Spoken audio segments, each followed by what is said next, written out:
एक घर में दो बहुएं रहती थी। बड़ी बहू एक सरल और धर्मपरायण महिला थी, वहीं दूसरी ओर छोटी बहू एक आलसी और कटु स्वभाव की महिला थी। एक दिन एक महात्मा ने दोनों बहुओं को संतान होने का आशीर्वाद दिया। कुछ दिनों में दोनों ही बहुएं गर्भवती हो गई। बड़ी बहू अपनी गर्भावस्था के दौरान ध्यान, पूजा पाठ, अच्छे विचार, धार्मिक ग्रंथों का अध्ययन और सकारात्मक बातें किया करती थी। उसका मानना था कि एक माँ जो कुछ भी सोचती है और करती है वह सीधे उसके बच्चे तक पहुंचता है। छोटी बहू को पूजा पाठ, अच्छे कर्म और संतुलित दिनचर्या में कोई विश्वास नहीं था। वह हमेशा चुगली, नकारात्मक बातें, दूसरों की बुराई और आलस्य में डूबी रहती थी। उसे अच्छे विचारों और संस्कारों में कोई रुचि नहीं थी। समय बीता और दोनों ने अपने अपने बच्चों को जन्म दिया।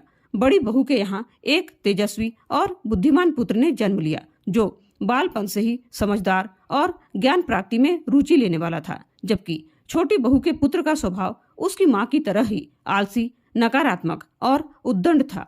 वह पढ़ाई में मन नहीं लगाता और अनुशासनहीन था। कुछ समय बाद वही संत महात्मा फिर से उसी घर में गए। तभी छोटी बहू ने कहा, महात्मा जी, आपने तो हम दोनों को एक जैसा वरदान दिया था, लेकिन बड़ी दीदी की संतान मेरी संतान से ज्यादा बुद्धिमान कैसे हो गई? महात्मा जी मुस्कुराए और बोले, मैंने तो तुम दोनों को संतान होने का वरदान दिया था। संतान तो तुमने खुद अपने कर्मों से ही नकारात्मक की। जब तुम गर्भवती थी तब तुम नकारात्मक बातें, दूसरों की बुराई और आलस्य में डूबी रहती थी। वहीं बड़ी बहू ध्यान, पूजा पाठ, धार्मिक ग्रंथों, सकारात्मक बातों में उनका विश्वास था। अब आपसे मेरा एक सवाल, क्या संस्कार गर्भ के अंदर ही बच्चों पर पड़ना शुरू हो जाते हैं?